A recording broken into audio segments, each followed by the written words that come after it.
bem-vindos, bangers, roqueiros e juristas, nosso programa Direito e Rock. Hoje a temática do episódio é Aces High, tema vinculado à pesquisa da nossa ilustre, fantástica e muito querida convidada, a professora Wanda Capeller, professora catedrática do Sciences Politiques de Toulouse, pesquisadora do Centro de Estudos Sociais de Coimbra e nossa colega, professora do PPG em Direito e Sociedade da Uni La Salle. Professora Wanda Capeller vai nos brindar hoje com a temática que assola, que não reconhece fronteiras dos países e fronteiras não só físicas, como também jurídicas e de dignidade, que é o tema que nos emerge dos drones. Bom, nosso querido Aroni já fez a apresentação da nossa ilustre convidada, a professora Wanda Capeller. A gente teve a enorme sorte de tê-la aqui hoje nas gravações do Direito e Rock. E como ela está aqui conosco por um tempo, aqui nos Pagos Gaúchos, a terra de origem dela, nós pensamos em utilizar um dos seus artigos e combinar esse artigo com uma música tema que é do Iron Maiden. Eu preciso dizer, nem é a minha banda preferida, viu, Aroni? Não é minha. Não sou muito fã do Iron Maiden, em mas... 83, com The Number of the Beast saindo, eu babava Iron Maiden, mas ficou datado. Vai ser polêmico. Mas é genial, genial. A gente vai brigar muito, eu e o Aroni, no programa, porque o Iron Maiden, pra mim, tem uma fase em que a gente tem bastante adolescência juvenil e a gente gosta do Iron Maiden. De qualquer maneira, o Iron Maiden tem uma música que se chama Aces High, que é o que o Aroni apresentou antes, em que o Bruce Dickinson, que é o cantor da banda, que aliás é um piloto de avião comercial da Brit, né? Acho que ele tem uma companhia dele mesmo, mas ele fez a turnê inteira do Iron Maiden, ele dirigindo o avião. Dirigindo é boa, né? Pilotando o avião. Né? Ele é o piloto o tempo inteiro, saiu um documentário Público, famoso. Se fosse eu que estivesse dirigindo o avião falado isso, tinha sido editado, viu? Tá indo pro ar! Bom, e o Bruce Dickinson tem um apelido, inclusive, ele é o Air Raid Siren. Quando ele canta é como se fosse um alarme aéreo de aviões bombardeando o lugar. Esse é o apelido do Bruce Dickinson. Nessa música, ele canta como os pilotos de caça, viu? Lembrei os pilotos. De caça britânicos da época sobrevoavam para ir batalhar na França. E como eles desumanizavam isso, de como eles tratavam, especialmente no refrão, as mortes e as baixas que eles fariam do outro lado, né? Isso é um pouco do que a gente queria, não mais com caças, mas sim com drones. Que torna mais distante, desumaniza muito mais. Desumaniza, retira muito, inclusive as pessoas podem estranhar não do sagrado que é na guerra, mas de alguns elementos humanos, desumanizar mesmo a guerra. E todas essas consequências que há hoje com relação a esse novo tipo de guerra. É isso que a nossa querida convidada Wanda vai tratar com a gente. E o papel meu e do Aroni, enquanto a Wanda vai abrilhantar o programa, é tentar tornar o programa um pouquinho mais rocker. É verdade. Mas antes do Germano chamar a vinheta, isso não é provocação. Mas eu quero dizer que isso chegou para mim, não chegou para o Germano, chegou para mim, da professora Wanda, diretamente de Toulouse. Vocês acham que foi um livro sobre Pascal? Sobre Derrida? Não, senhoras e senhores. Sobre Luhmann. Ele vai ter um Ramones, e que já sei que vai ser a banda indicada ao filme. Agora pode chamar a vinheta. Pessoal, próximo bloco a gente volta com a Wanda, então. Assim.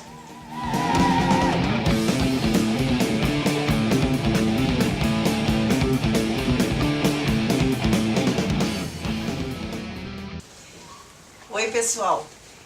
Estou participando hoje com muita alegria e muito carinho dessa sessão sobre direito e rock, aqui com os meus amigos Ricardo Aroni, Germano Schwartz, e com muita vontade de participar desse programa, pois que se passa na cidade onde eu nasci, Porto Alegre, e acabei de chegar da Europa.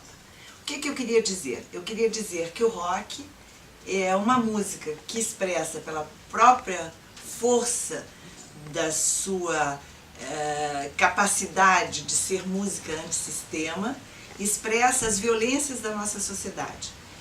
E compreendo por isso que rock e drones têm muito a ver um com o outro. O tema das minhas pesquisas, das últimas pesquisas que eu tenho feito, é sobre os drones. O que os drones representam hoje no mundo? Os drones podem ser objetos e instrumentos muito simples de ajudar na vida cotidiana das pessoas, mas podem ser também sistemas militares robotizados que mudam completamente a configuração do campo penal. O campo penal, o direito penal, é ultrapassado por um espaço penal global, onde esses drones são mobilizados para matarem, são os killer robô, para matarem os suspeitos de tentativa de terrorismo. Então, esses drones, hoje, esse sistema robotizado militar, que está sendo utilizado na luta inglória e já perdida contra o terrorismo, é um sistema que viola as normas do direito, viola os princípios jurídicos fundamentais. E é sobre isso que nós queremos fazer essa ligação. O rock tem que mostrar que neste mundo dos drones militares, nós não estamos de forma nenhuma num wonderful world. Nós estamos num mundo muito trágico. E é por isso que eu gostaria que o Germano e o Aroni participassem aqui comigo, mostrando músicas que podem expressar essa tragédia que nós estamos conhecendo no século XXI. Por um lado, Van, também tem uma coisa que revela agora, puxando com esses Haig, né? Uma covardia por trás do drone, não tem? Sim, tem uma covardia porque a morte pelos drones estabelece um tipo de guerra assimétrica. Não há um soldado frente a um soldado morrendo com honra, defendendo seu país. É uma guerra a nível global, transnacional, e é uma guerra assimétrica porque é um instrumento pilotado de longe e cujo alvo é estabelecido por máquinas, antes que essas máquinas enviem o sinal para os pilotos, os operadores dos drones, que não são pilotos, na verdade, são operadores, e não há um face a face da guerra. E, portanto, a pessoa que é atingida, o alvo do drone, ela não tem a menor capacidade de resposta a esse tipo de ataque. E, nesse sentido, é uma desonra, porque não é uma guerra de dois soldados defendendo os princípios e ideologias, mas é uma guerra de um sistema de high-tech, um sistema de alta tecnologia que está sendo utilizado numa guerra inglória para os dois lados. E, nesse sentido, o maior perigo é o perigo da total tecnificação do sistema. Não é science fiction. Vários autores já têm falado em livros muito importantes que as máquinas que localizam os alvos, elas, pela inteligência artificial, já estão chegando a tal ponto que elas não precisarão mais, em muito pouco tempo, dos operadores. Elas vão localizar e elas vão atirar as máquinas elas mesmas. Elas são tomadoras, elas serão muito em breve, porque elas já são num determinado nível, elas serão tomadoras de decisão da morte das pessoas. Então nós estamos indo para um mundo onde o penal está se configurando como um penal altamente tecnológico e um penal que não depende mais do ser humano. Nesse sentido, se nós poderíamos falar antes, não é, Germano, sobre a desumanização dos pilotos durante a Segunda Guerra Mundial, gostaria que o Germano desse o testemunho. Quando você falava, Wanda, eu me lembrava de outra banda, da banda preferida do Aroni, que é o Iron Maiden, que é um disco que se chama Somewhere in Time. Ah, fantástico. Que na capa aparece o robô, numa capa futurista, né, aniquilando o pessoal em volta. Há várias referências, Wanda, no rock com relação a essa desumanização, essa tecnificação da sociedade, que é o que a gente tem hoje em dia. Mas o que eu queria te perguntar é algo que me veio à cabeça enquanto você falava. É praticamente um direito penal de exceção, né? Isso. É um direito penal de exceção que entra num quadro de direitos de exceção que se estabeleceram nos últimos anos no planeta inteiro. Nós estamos numa fase de desconstrução dos princípios de várias áreas do direito, dos princípios do direito do trabalho, dos princípios do direito penal. Nós estamos em fase de desconstrução do penal moderno e do direito moderno na sua totalidade. O que eu gostaria de voltar sobre a questão da desumanização, Germano, porque eu queria que você contasse a história dos pilotos. Você chegou a contar? Isso. Na música, que é o tema nosso, Aces High, né, o Bruce Dickinson canta e incentiva logo no início dela aquela força de vontade dos pilotos em se levantarem e alçar voo e irem para a Normandia a fim de combater o que se dizia antigamente, a boa causa. Né? Acho que essa boa causa numa guerra de drones ela fica tão distante, não que exista uma boa causa numa guerra, mas o convencimento de fazer com que as pessoas sintam pertencimento a um Estado, a uma ideologia e, portanto, a um direito, que é um instrumento moderno de tudo isso, ela é cada vez mais diminuída num contexto desse tipo de guerra que a Wanda narra pra gente. O engraçado é que num outro álbum, agora estava pensando num álbum do Roger Waters, que se chama Radio Chaos, né? O Roger Waters, que é o líder da segunda fase do Pink Floyd, né?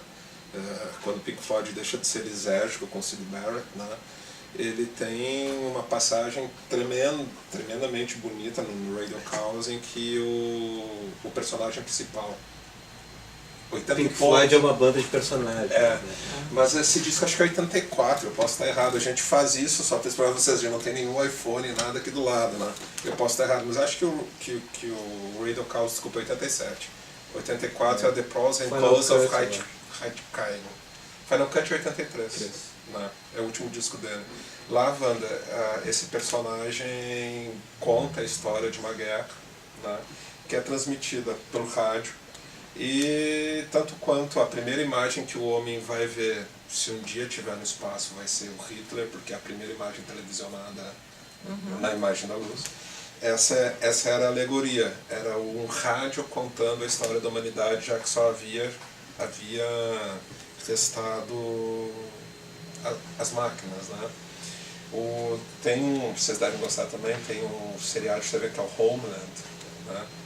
Em que a personagem principal ela é aquela que manda os drones matarem os inimigos no Paquistão, etc. E tal. E narra todo um sentimento dela. E que eu gostaria de voltar. É interessante, mas um elemento que eu acho que se coloca aqui, que é um elemento de desconforto, que é aquela história do palhaço assassino, sabe?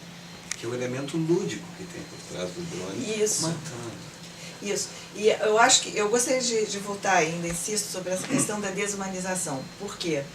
Porque aí eu vou ter que entrar com essas questões epistemológicas que falou o Ricardo há pouco. Então eu gostaria de retomar essa questão que nós falamos da desumanização, partindo da ideia do Foucault, da animalização dos homens, e colocar isso no campo dessa morte pelos drones. O Ricardo falou há pouco do elemento lúdico de matar através dos drones. Eu gostaria de acrescentar que tem outro elemento muito importante nisso, que é o elemento da caça. Então, o homem sempre caçou e sempre matou animais. E a caça sempre foi um divertimento para o homem. Ora, hoje em dia a caça de animais está praticamente proibida em vários países. Mas agora nós estamos caçando seres humanos.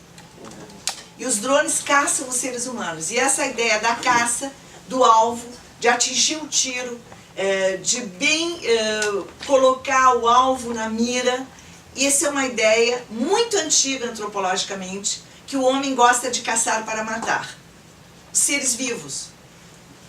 Então isso é uma coisa que mostra a desumanização e a animalização dos homens no século XXI. E eu gostaria de pegar do ponto de vista mais epistemológico, porque no livro do Georges Agamben, que critica o dispositivo do Foucault, ele fala justamente disso. Ele mostra como Foucault, no seu trabalho sobre as prisões, mostrou que os presos subjetivavam as formas de poder. No caso, o poder disciplinar da prisão. Ora, Agamben mostra que hoje nós entramos numa fase de dessubjetivação dos homens. Quer dizer, o poder não é um poder que vai ser subjetivado, ele também pode ser subjetivado, obviamente, internalizado pelos homens, mas sobretudo o poder hoje dessubjetivo. Então nós estamos passando uma transição de um mundo profundamente desumano. E o rock sempre serviu como música de protesto dessas violências, através da própria violência do rock, que é uma música violenta, porque ela é uma música violenta porque ela está expressando violência, então tem tudo a ver a morte pelos drones e a expressão pelo rock do que esta realidade extremamente violenta significa para nós hoje, como nós temos que combater isso, e no caso combatemos com o rock. Isso é fantástico. Porque eu acredito que justamente esse vínculo está naquela chave de dizer da arte ser o espelho, né, da sociedade. Exatamente. E que normalmente diante do qual a sociedade não se conforma quando ali se enxerga, né, quando ali se encontra. E o rock, eu acho que comparece com aquela força no meio Mayakovsky, né? Que diz assim, não, a arte não tem que ser um espelho, a arte tem que ser um martelo que quebra os espelhos para forjar o mundo, né? Eu acho que o rock busca, né, na sua selvageria de espelho, né, que a gente já encontrava lá no Juventude Transviada, no Rebelde Sem Causa, que são filmes icônicos que marcaram aquela geração, construiu o rock, que construiu Beatles, toda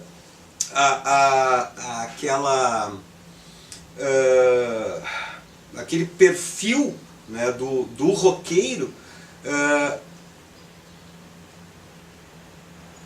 apresenta essa chave de guinada aqui, que é hora do direito incorporado. Achei genial a sacada da Wanda, como é a Wanda, genial sempre. Você é roqueira agora. Eu vou entrar na banda do Você Ricardo. é bom. De uma certa Quando eu ficar grande, eu vou ser roqueira. De uma certa maneira, o rock é o grande fenômeno cultural do século passado. Enquanto expressão de um certo modelo de vida baseado em alguns valores que são cristalizados numa sociedade ao menos ocidental depois da Segunda Guerra, com alguns direitos que a gente já falou na abertura, individuais, prezando tudo. Achei genial isso. Enquanto a Wanda falava, me veio à cabeça que a música preferida dos combatentes americanos lá no Iraque, ainda não tanto usando os drones, eles põem aqueles fones no ouvido e eles ouvem Nine Inch Nails, que é uma música que é um rock industrializado com alta adrenalina.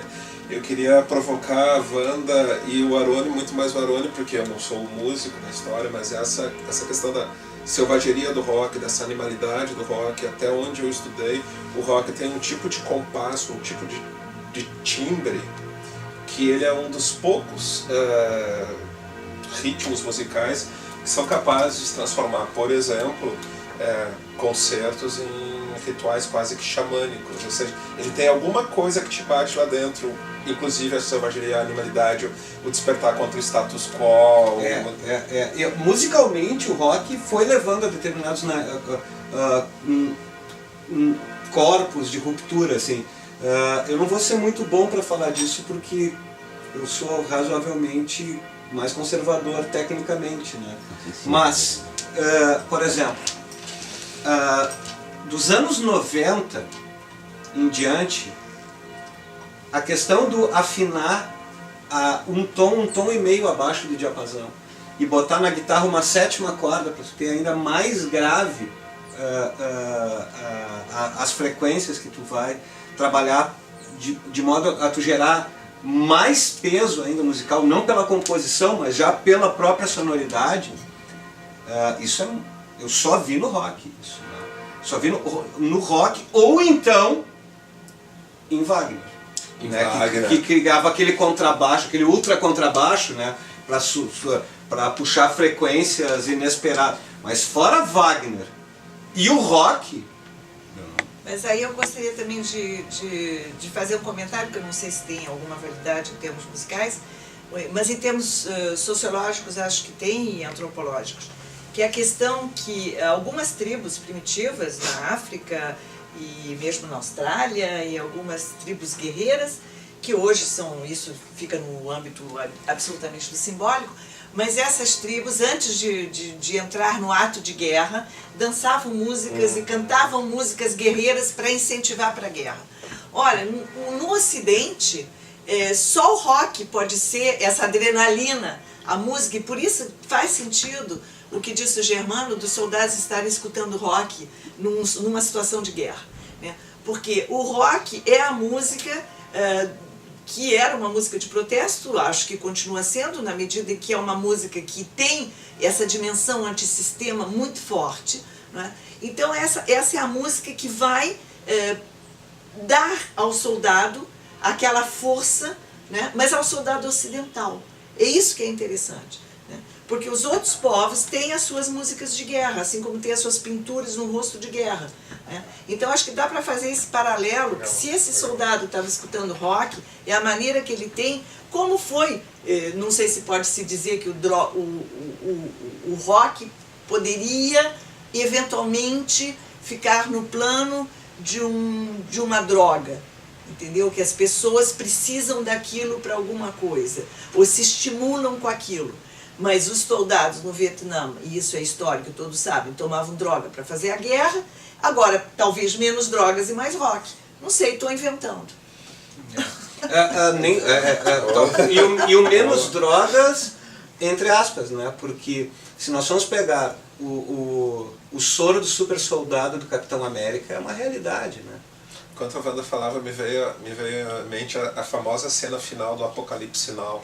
Ah, pois é. Que o filme é genial e a trilha sonora é o The End do The Doors, né? Acho que isso ilustra bem o que a gente conversou aqui hoje, né? E que mostra a atualidade da pesquisa da Wanda, trazendo uma guerra tecnológica sem fronteiras, um direito penal baseado não mais em territórios, eu acho, mas sim no inimigo. Mas para dizer que esse inimigo é também um inimigo que se torna um inimigo interno e que tem uma ligação entre o global e o local, que nós chamamos de glocal. Né? Então, o direito penal local, nacional, doméstico, ele reproduz também essas lógicas. Porque ele também vai determinar o inimigo interno, que também está sendo vigilado com técnicas de alta tecnologia, como os vídeos de vigilância e os panópticos. É um panóptico ao ar livre. Né? O panóptico não é mais é um panóptico ao céu aberto, digamos assim. Deixa eu fazer uma provocação. Pois não. A gente sabe o contexto da onde emerge o drone, e ele tem um sentido totalmente próprio a partir da guerra do Afeganistão. O drone é anterior. Não, mas eu digo de uso. Né? O uso militar maciço. Assim, é dali que vai, né? Dali para frente. E, portanto, ele é uma resposta ao terror. Sim. Mas, em alguma medida, ele não é uma política de terror também? Sim, mas aí é a questão. Aí tem um shift, por exemplo. Como é que a gente passa... Se eu sou um paquistanês, o drone não é o meu terrorista? Sim, claro. Mas aí tem que se colocar da seguinte maneira: quando é que dá o shift entre o drone, que era um drone militar de vigilância, que começou na Segunda Guerra Mundial para vigilância dos espaços e foi muito utilizado por outros países durante muitos anos, Israel e outros países do mundo, não apenas Israel. Mas esse drone, que era um drone de vigilância, o shift para o drone letal. Como é que se dá isso? Isso se dá a partir justamente de uma doutrina que se criou, doutrina de segurança transnacional. e que essa doutrina de segurança transnacional vai substituir as doutrinas de segurança nacionais, que eram muito conhecidas nas ditaduras latino-americanas principalmente. Ora, como esse terrorismo do drone é um terrorismo de Estado contra pessoas que não são atores nacionais e estatais, não, eles são combatentes livres ou suspeitos de serem combatentes, que é mais complicado, seria uma espécie hoje de terrorismo supranacional, um terrorismo supraestatal. Como já houve casos nas ditaduras de terrorismos estatais, agora é um terrorismo supraestatal. E se basa em que doutrina? Nessa doutrina de segurança global, e essa doutrina de segurança global apresenta um argumento básico, que é o argumento da legítima defesa do Estado que ataca. Ora, esse argumento não é válido juridicamente, porque o argumento da legítima defesa, um Estado só pode atacar um outro país, digamos, o Paquistão, o Iêmen, e essas pessoas que estão transitando nesses países, se esse direito foi outorgado pelo artigo 51 da Carta das Nações Unidas. Ora, como as Nações Unidas não outorgam esse direito, os países, e aqui estou pensando nos Estados Unidos, se dão o direito de uma legítima defesa antecipada. E isso é uma aberração jurídica. Então, por isso que eu quis trazer esse dado jurídico, porque nós estamos falando de rock, de direito, e vocês estão vendo que há todo um problema em relação ao próprio direito. E o rock é isso. O rock é uma denúncia dos problemas. Então, nós estamos com uma ligação muito íntima entre essa guerra dos drones, que é uma guerra que nós poderíamos ver isso quase como um science fiction, mas é uma realidade, e o drone e os rocks que estão denunciando e que podem denunciar essa realidade hoje. Então eu acho que essa sessão sobre rock e direito, trazendo os drones para ilustrar, é uma sessão muito feliz. E eu agradeço vocês terem me convidado. Muito obrigado. Bom, eu acho que a escolha de música da professora Wanda com o What a Wonderful World, com a versão do Joe Ramone, está para lá de explicada, né? Já aqui no meio disso tudo. Exatamente. Chama a vinheta então. Pessoal, acabamos esse bloco, mais um, né, do nosso Direito e Rock, e voltamos, como diz o Varone, bangers, bangers, rockers, stoners, E eventualmente juristas. e eventualmente juristas para o próximo Direito e Rock. Muito obrigada.